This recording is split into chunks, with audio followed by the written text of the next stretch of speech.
Hello and welcome to the channel. तो इस video में हम बात करेंगे इंडियन मार्केट्स की। सबसे पहले देखेंगे इंडिया विक्स को। आज भी देखें तो इंडिया विक्स ऑलमोस्ट 1.32% से नेगेटिव है। तो नेगेटिव क्लोजिंग इंडिया विक्स के अंदर आने का मतलब ये है कि मार्केट के अंदर अभी कोई बहुत बड़ा मोमेंटम नहीं हुआ है और मार्केट एक लो वॉलेटिलिटी एरिया में ट्रेड कर रहा है। हाउएवर, अगर हम लास्ट 15 मिनट कैंडल को देखें जो इंडिया विक्स के अंदर आई है, तो on a low basis day लो से ऑलमोस्ट 2.30% अपसाइड में जाके क्लोजिंग की है इंडिया विक्स ने। तो अब देखना इंपॉर्टेंट ये रहेगा कि कल किस तरीके से मार्केट टर्न अराउंड करती है, क्योंकि कल बैंक ऑफ जापान का इंटरेस्ट रेट डिसीजन है और बैंक ऑफ जापान अगर अपने इंटरेस्ट रेट्स बढ़ाता है तो एक येन कैरी ट्रेड जो सालों से चल रहा था वो अनफोल्ड होने का एक सिनेरियो बन रहा है। और उसको देखते हुए मार्केट्स के अंदर अभी कोई बहुत ज़्यादा ऑप्टिमिज्म नहीं बनाना चाहिए। अब चलते हैं निफ्टी 50 पे। डेली टाइम फ्रेम पर देखेंगे सबसे पहले। तो कल की कैंडल के भी नीचे, ये कल की कैंडल है। क्लोजिंग हमें जहाँ मिली थी कल की, आज की क्लोजिंग भी ऑलमोस्ट उसी जगह पर है। तो पूरे दिन का मोमेंटम फ्लैट रहा। जहाँ कल क्लोज किया था निफ्टी ने, आज भी वहीं क्लोज किया है। तो जो एरियाज़ कल के वीडियो के अंदर इंपॉर्टेंट थे, वही एरियाज़ अभी भी एग्जिस्ट करते हैं। और अपसाइड में जब तक 940 रिक्लेम नहीं करता है निफ्टी 50, तब तक कोई बहुत बड़ा मोमेंटम एक्सपेक्ट करना is not a wise decision. Down side की बात करें तो जैसे ही 700 के लेवल्स लूज करेगा Nifty 50, it can come up to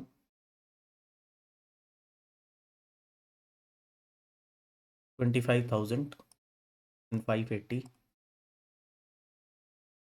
फिर निफ्टी के अंदर देखेंगे, सबसे पहले देखेंगे उसके बाद सेंसेक्स को। तो सेंसेक्स में भी अगर आप देखोगे तो कल की कैंडल के जहाँ क्लोजिंग मिली थी, आज की क्लोजिंग उससे नीचे ही मिली है। बट पूरे दिन का जो मोमेंटम है वो बॉडी कैंडल की देखोगे तो आप काफ़ी छोटी बॉडी है। और इसका मतलब ये रहता है कि बायर्स और सेलर्स के बीच में काफ़ी अच्छा कंपटीशन चल रहा है और प्राइस अभी डिसाइड नहीं कर पा रहा है कि विच वे टू गो। तो ये इनडिसीजन कैंडल है सेंसेक्स के अंदर भी। फिन निफ्टी के अंदर बात करें तो फिन निफ्टी के अंदर 27,560 का एरिया आज एक अच्छा सपोर्ट प्रूव हुआ। फर्स्ट आवर में यहाँ पर 27,170 के एरिया से फिन निफ्टी ने एक डिमांड उठाई। बट 27,400 का और जो 450 का जो एक रेंज था उसके ऊपर नहीं जा पाया और क्लोजिंग कल की क्लोजिंग के आसपास ही आकर दी है। तो फिन निफ्टी के अंदर भी जब तक 27,500 रिक्लेम नहीं होता है,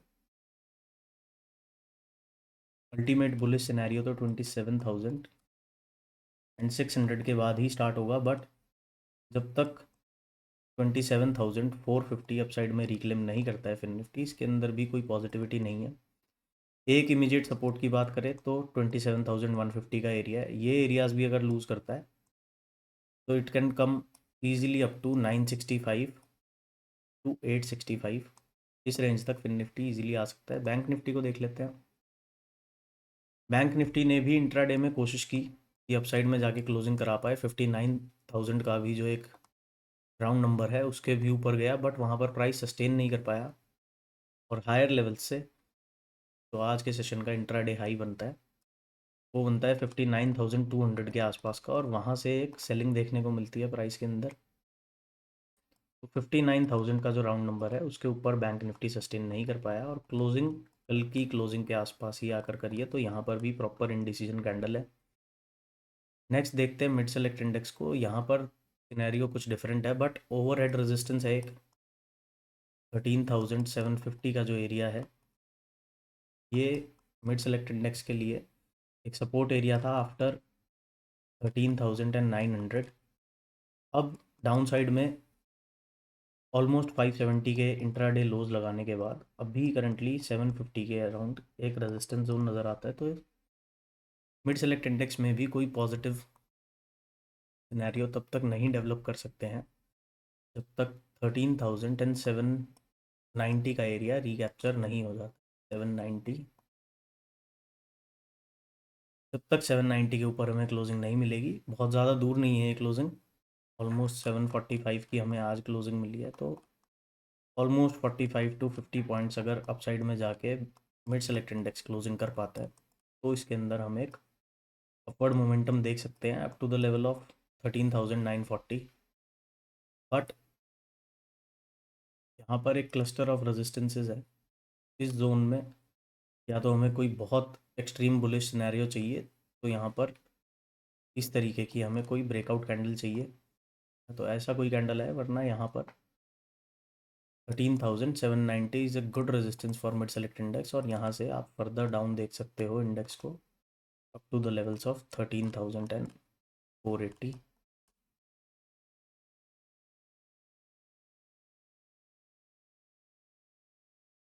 एक क्विक राउंड अप देख लेते हैं अपना नेचुरल गैस का, क्रूड ऑयल का।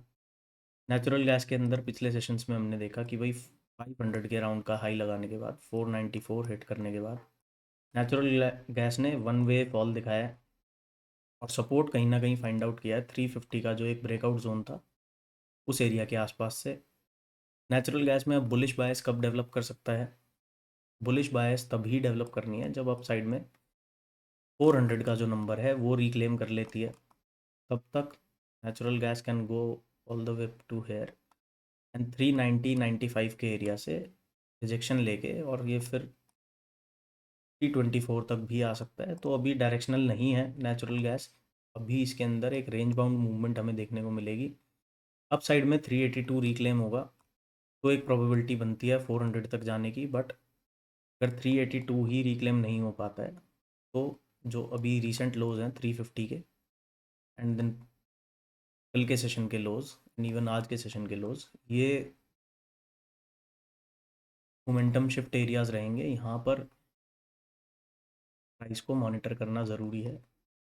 अब अगर हम 1 आवर टाइम फ्रेम पर देखें तो 1 आवर टाइम फ्रेम पर जो इमीडिएट सपोर्ट हमें नज़र आता है वो 362 के अराउंड नज़र आता है, 362।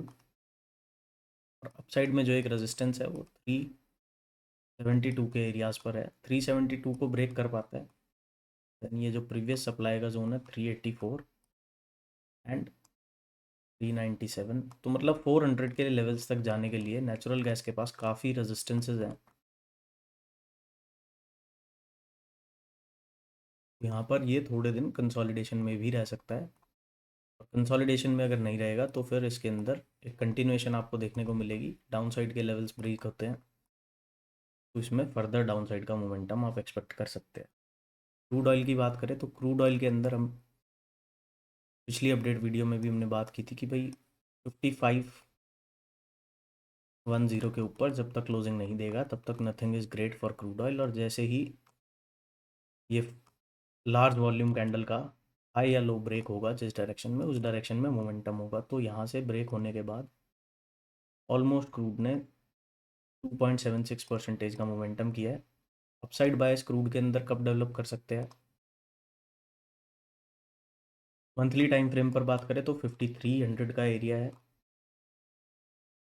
बट अगर हम डेली टाइम फ्रेम की बात करें तो 5212 का जो एरिया है इसके ऊपर अगर natural gas daily time frame पर क्लोजिंग देता है तो यहाँ से हमें एक अपसाइड का मोमेंटम दिख सकता है up to the levels of 5645। But जब तक 5200 के नीचे है, एल ऑन बाउंस की स्ट्रेटजी पे काम करना ठीक रहेगा। Next support area crude oil के पास है 4900 4950 के एरिया पे, इस एरिया को लूज़ कर देगा तो can go for a deeper correction. 4500 के लेवल्स हैं, साइड में 4900 के भी लेवल्स हैं।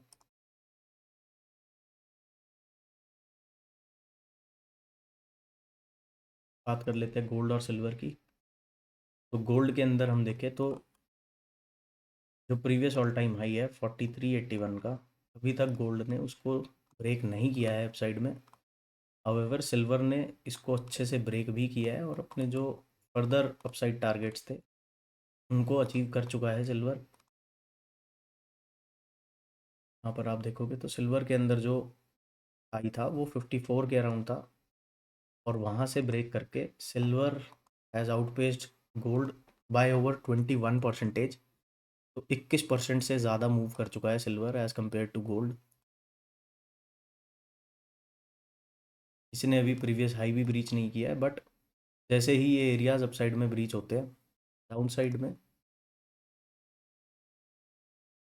20 SMA will work as a strong support area for gold. 20 SMA के नीचे जब तक डेली टाइम फ्रेम पर क्लोजिंग नहीं आ रही है गोल्ड के अंदर, तब तक इसमें वीकनेस नहीं आएगी। सिल्वर की बात करें तो सिल्वर थोड़ा स्ट्रेच हो चुका है, तो यहाँ पर 66,439 का एरिया एक अभी तक के लिए ठीक ठाक रेजिस्टेंस एक्ट कर रहा है। नेक्स्ट टारगेट एरिया सिल्वर के लिए दिखता है 69.307 एंड 70.458। अगर आपने प्रीवियस वीडियोस जो हमने सिल्वर और गोल्ड के ऊपर और क्रूड नेचुरल गैस इन सब के ऊपर बनाई है, अगर आपने वो नहीं देखी है तो आप चैनल पे जाके देख सकते हो, वहाँ पर सारी वीडियोस हैं। जब ये प्राइसेस थोड़े लोअर पे ट्रेड कर रहे थे, वहाँ पर भी हम, यहाँ पर भी इस एरिया पर भी हमने डिस्कस किया था कि सिल्वर के अंदर 58,401 के आसपास एक रेजिस्टेंस नज़र आता है, देन 59,596 एंड 62 अप टू 66 तक के टारगेट्स हमने प्रीवियस वीडियोस में बात की थी। तो this is all in this video. मिलते हैं नेक्स्ट वीडियो में। बाय बाय, जय श्री।